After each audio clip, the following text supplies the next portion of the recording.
A Organização Mundial de Saúde instituiu o dia 24 de julho como Dia Internacional do Autocuidado. A importância dessa data é buscar conscientizar e engajar as pessoas com a tomada de decisão com relação a cuidar da sua própria saúde. O empoderamento e a educação da população com relação a cuidar da própria saúde, além de impactar de forma completamente significativa a qualidade de vida da população como um todo, também pode ser de grande economia para o sistema de saúde como um todo. A doutora Marlice Lesse, que é vice-presidente executiva da Acessa, ela afirma que o autocuidado é uma prática constante e que deve ser exercitada todos os dias através de atividades rotineiras. Com isso, a gente com certeza vai ter melhor qualidade de vida. E é com ela mesma, a doutora Marlice Lesse, que nós conversamos hoje aqui no Conversa Pública. Muitíssimo obrigada pela sua presença conosco, doutora Marli. Eu que agradeço pela oportunidade. Isso aí. Conversar sobre autocuidado, portanto, é um assunto que parece urgente, não é mesmo? Incrível que se tenha que instituir um dia para que as pessoas possam prestar atenção ou dar atenção à sua própria saúde, não é mesmo? Exato. Bom, o autocuidado acho que nunca foi tão importante, né? Nós vivemos aí, estamos vivendo ainda, mas o auge já passou, se Deus quiser, da pandemia, e aí é que nós vimos a importância de tomarmos cuidado de nós mesmos, né? Então, a data é apenas realmente para reforçar, né? Para nos relembrar que a gente deve praticar o autocuidado 24 horas por dia, 7 dias por semana. Mas é uma prática já estimulada pela Organização Mundial da Saúde, justamente por ser tão importante, né? Verdade. A gente vê aí a necessidade, né, de ter um dia para chamar a atenção. Não significa que é nesse dia que a gente tem que cuidar, mas para chamar a atenção, né? Haja vista, muitas vezes o Outubro Rosa, né? Exato. Mês, né, do câncer de mama, do câncer de próstata, os meses laranja, amarelo, que a gente atribui cores para poder chamar a atenção para situações que são realmente críticas e que merecem atenção. Eu acho que é essa a mesma intenção. Exato. Muitas vezes a gente cuida da saúde do outro, mas a nossa a gente não cuida, não é? Exato. Então, precisa ter esse cuidado. Eu achei muito interessante a sua citação, doutora, de que, né, a sua frase é possível obter grandes mudanças na qualidade de vida pela adoção de pequenos hábitos no dia a dia. Fala um pouquinho mais para a gente dessa sua afirmação. Sim, eu acho que é uma construção. Inclusive, eu posso dar até o meu testemunho pessoal, porque veio a pandemia nos pegando de surpresa e realmente eu mesma senti a necessidade de desenvolver hábitos, né? E com essa coisa de termos o home office, de estarmos isolados, veio um pouquinho mais de tempo para a gente cuidar da gente, porque evitávamos aí pegar 1 hora de trânsito para ir, 1 hora de trânsito para voltar do trabalho. Então, eu mesma vivi isso. Bom, tenho que me cuidar, tenho que aumentar a minha imunidade. Como é que eu vou fazer? Vamos, então, eu trabalho com isso, eu não posso aqui dar um depoimento sem acreditar no que eu estou falando. Então, vamos desenvolver hábitos saudáveis, né? Que são aqueles pilares do autocuidado que tanto a gente tenta passar para frente para que a população entenda e se empodere disso, né? Isso que é importante, o empoderamento da população, principalmente em se falando de Brasil, nós não podemos onerar mais o sistema público de saúde e até o privado, né? Mesmo as pessoas que têm um convênio de saúde particular não conseguem marcar uma consulta para hoje à tarde, não conseguem ficar menos de 2 horas na espera de um pronto-socorro. Então, é importante mesmo a gente tentar desonerar esse sistema de saúde e como? Através dos nossos hábitos cotidianos, né? Acho que a frase a prevenção é tudo, né? Verdade, verdade. Verdade. E é isso. E também essa consciência de que quando a gente cuida da gente, a gente está cuidando da comunidade também, não é? A senhora está falando e me vem um exemplo num universo menor, que é o universo da família. Quando a gente cuida da família, toda a família fica bem, né? A gente vai cuidando de todas as famílias, a sociedade fica bem, né? E a sociedade fica bem e a gente pode usufruir mais do sistema como um todo, né? Isso me leva a pensar de que maneira o autocuidado agrega saúde financeira ao sistema de saúde. Então, aqui é o seguinte, eu, por exemplo, estou praticando aqui os meus atos de autocuidado, mas eu posso acordar num dia com uma azia muito forte, por exemplo. Ao invés de eu faltar no meu trabalho, de eu procurar um pronto atendimento, eu faço uso, neste primeiro momento, de um medicamento de venda livre, é importante frisar isso, que é um medicamento isento de prescrição, o MIP, né? Para aliviar aquela azia naquele primeiro momento. O que aconteceu comigo? Eu não usei uma consulta, seja ela pública ou privada, e eu não faltei no meu trabalho. Eu fui trabalhar. Aquele sintoma passou, e aí, se eu for fazer as contas, o meu único gasto foi com o medicamento. E o que eu economizei para a sociedade? Uma consulta e um dia de trabalho. Então, existem já estudos nesse sentido. Temos um estudo nacional e um estudo internacional, agora novo, que falam sobre essa economia para a sociedade como um todo, né? Falam do absenteísmo, né, que é a falta no trabalho, falam das consultas. Então, a gente acaba praticando o autocuidado e, ao mesmo tempo, desonerando o sistema de saúde. Essa é a importância de se autocuidar, né? E você tocou num ponto muito importante, porque quando eu pratico o autocuidado, é uma coisa coletiva mesmo. Eu estou facilitando a vida dos demais, e isso é muito importante, né? Uhum. Isso me remete a um sistema, por exemplo, de plano de saúde, que quando a gente, até nas empresas a gente percebe muito isso, que quando esse plano ele é muito utilizado, acaba subindo o preço, né, pela utilização.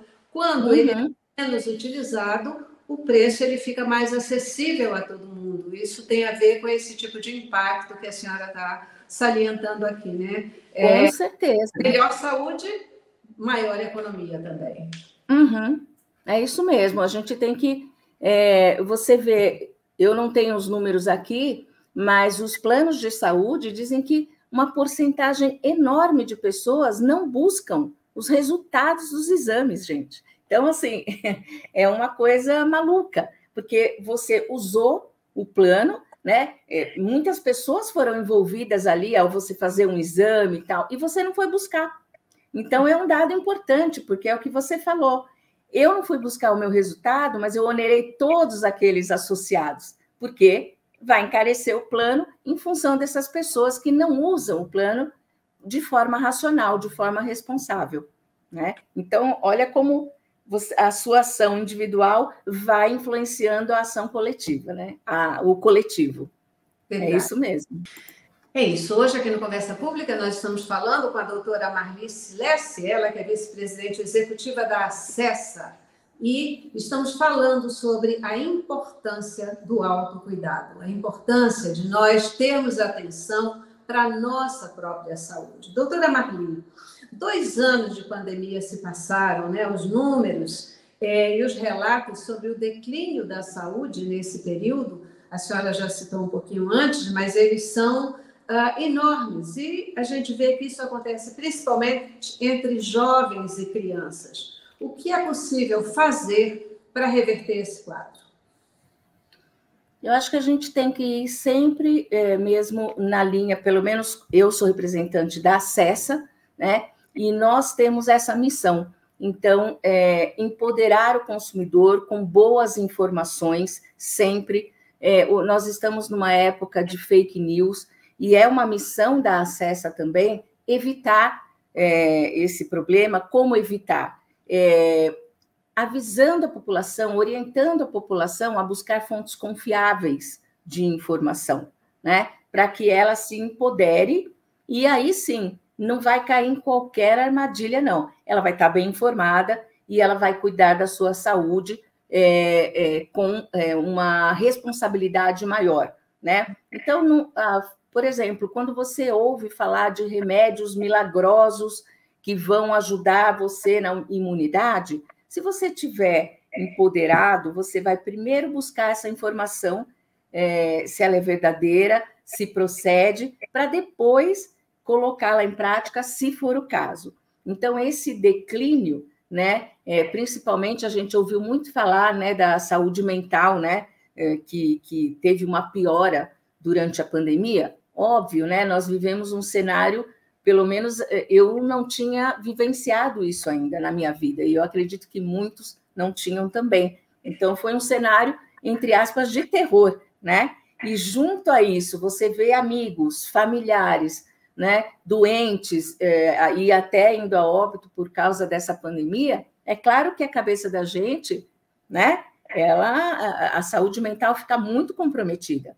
Então, nesse momento, você tem que parar e tentar buscar fontes confiáveis para que você possa se orientar e orientar também as pessoas que você convive, né?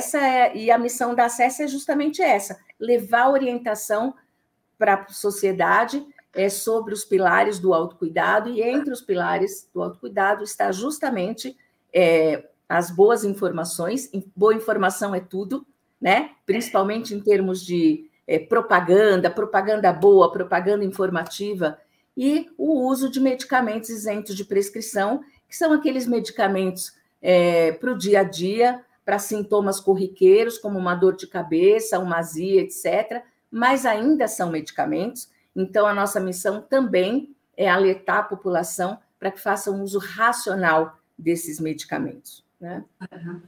A gente estava falando nesses medicamentos, né, que são os MIPs, né? Isso, MIPs.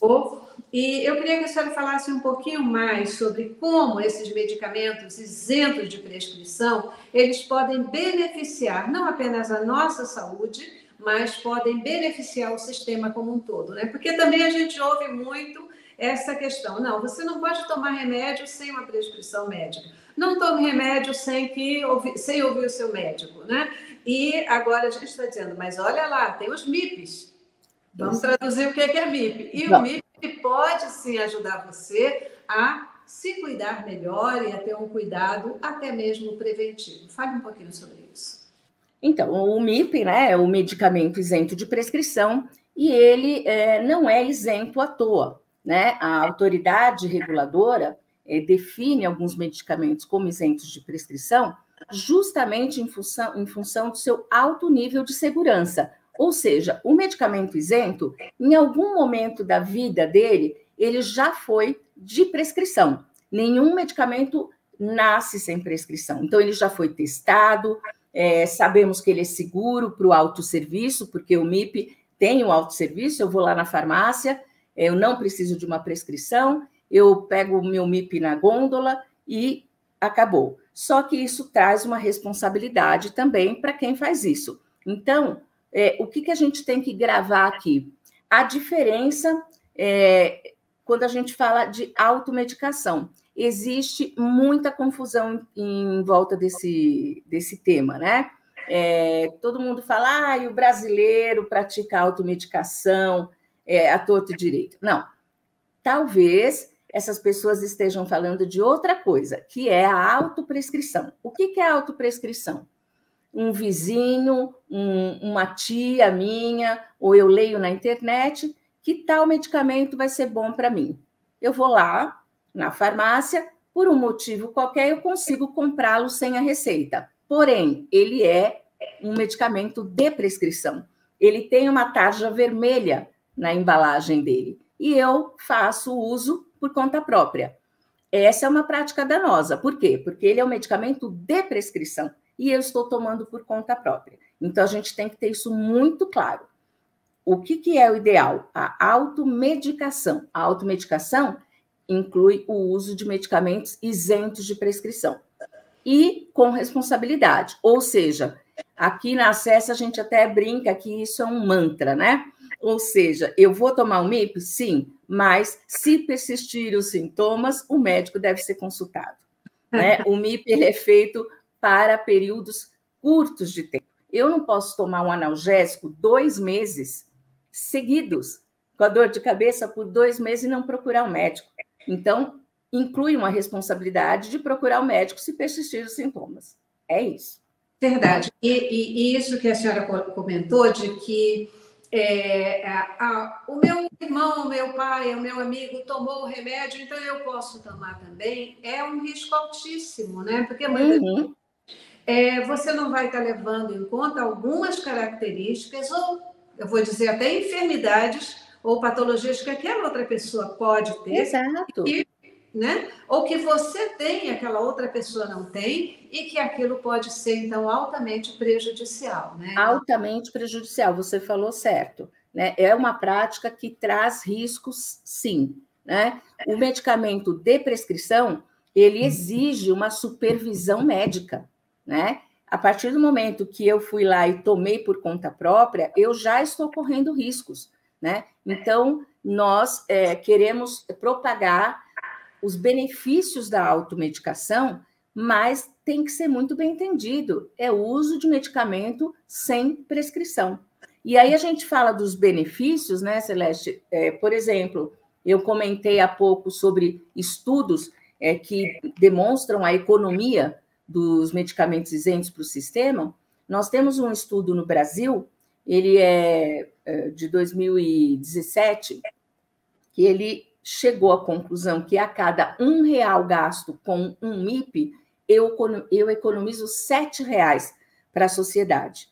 Nos Estados Unidos, existe um estudo com as mesmas proporções. Para cada $1 gasto com um MIP, $7 são economizados para a sociedade. Justamente em função daquilo que eu falei. Quando eu faço o uso de um MIP de modo racional, eu não falto ao trabalho, eu não uso uma consulta que vai ser reservada para aquela pessoa que realmente precisa de uma supervisão médica, de uma consulta, eu estou fazendo uma economia para a sociedade inteira, né? Nós até temos esse estudo, mas recentemente já veio um outro estudo mundial, né, global, feito pela Federação Global do Autocuidado, que também mostra esse caminho. Quando se faz uso racional de um medicamento isento de prescrição, você está economizando para a sociedade. Verdade. Tá? E quando a gente economiza para a sociedade, a gente está economizando para a gente também. Essa é uma consciência necessária. Eu gostaria que a senhora falasse um pouquinho sobre aqueles pilares que a senhora citou aí, pilares para o autocuidado. Nós temos aí pilares que a Organização Mundial da Saúde, para ficar mais fácil o entendimento, estabeleceu.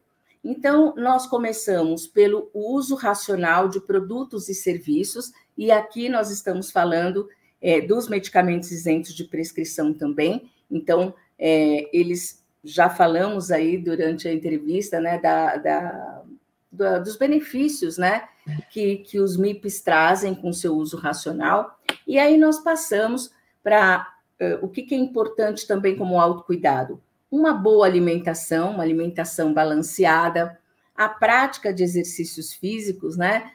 Nós, quando vamos a qualquer médico de qualquer especialidade, eu acho que não falha. Ele fala assim: você tem praticado atividade física? Porque qualquer problema que você esteja falando, desde um colesterol até qualquer coisa, a atividade física vai fazer bem e você vai obter melhoras quando você sai do sedentarismo, né? Mas com isso também nós temos um outro pilar, que é o abandono daquelas práticas nocivas à nossa saúde, como fumar muito, beber muito. Isso também é um pilar importante do autocuidado. O outro pilar seria a higiene pessoal e a higiene do seu ambiente. Isso foi provado durante a pandemia, né? A importância de higienizar as mãos, e eu acho que esse é um hábito que deve ficar, e pelo menos eu torço por isso, porque, por incrível que pareça, muitas pessoas não lavavam as mãos, né? Mas aí veio a pandemia, meu Deus, né? Álcool toda hora, tomara que seja um hábito que veio para ficar. E o outro hábito é a boa informação em saúde, o autoconhecimento, porque para se autocuidar, você tem que se conhecer, né? Cada um sabe de si próprio e sabe das suas necessidades. Então, com todos esses hábitos, e por mais que seja difícil, a gente tem que estabelecer metas, né? Tem gente que fala, bom, está entrando uma semana nova, que hábito que eu vou desenvolver essa semana, né? E aí você vai lá, pelo menos você deve se conhecer e se pergunta, o que eu estou precisando? Eu acho que eu vou focar essa semana na atividade física, por exemplo, que é uma coisa que as pessoas, todas as pessoas sabem que faz muito bem, mas é muito difícil colocá-lo como uma prioridade, né? Geralmente a pessoa chega no final do dia e fala, mas hoje eu não tive tempo de praticar nenhuma atividade física. E isso é muito importante para a saúde dela. Então, esses pilares, todos juntos, são o ideal, mas a gente começa passo a passo. O que você pode fazer por você hoje em relação a esses 7 pilares do autocuidado, né? Verdade. Muito importante isso. Verdade. Essa questão da higiene, né, das mãos e dos alimentos, essa questão toda, comprovadamente, um pilar desses que foi utilizado, ele reverberou em qualidade de vida e saúde da população, né? Várias outras doenças que acabaram sendo evitadas pelo simples hábito de higiene colocado ali dentro de uma rotina. E, doutora, eu quero, a gente já está caminhando aí para o final do nosso programa, eu queria salientar a sua fala aqui, porque para mim é muito interessante, né? Eu acho que isso precisa ficar na cabeça, agora eu queria que ficasse na sua cabeça, querido telespectador. Autocuidado é uma prática constante e deve ser exercitada todos os dias, através de atividades rotineiras. Tem que ser rotina, né? Autocuidado não pode ser uma coisa eventual, tem que ser rotina. É isso. Não dá para falar hoje eu faço, amanhã eu não faço. E é o que eu falei, por mais difícil que nos pareça, se nós estabelecermos como uma meta, a gente consegue, né? Porque é isso, é uma prática constante. Todo dia você deve se perguntar se você fez alguma coisa por você mesmo.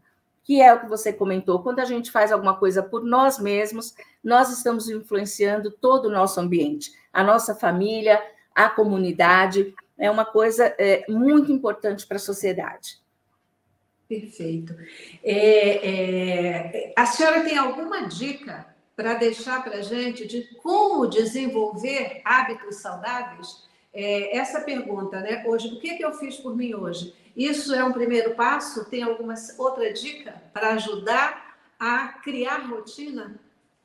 Olha, eu acho que aí eu vou falar por mim mesma, né? Eu acho que a rotina é tudo. O que eu vou colocar na minha rotina e levar a sério aquilo, né? O que eu vou colocar na minha rotina a partir de segunda-feira ou terça? A gente fala segunda, né?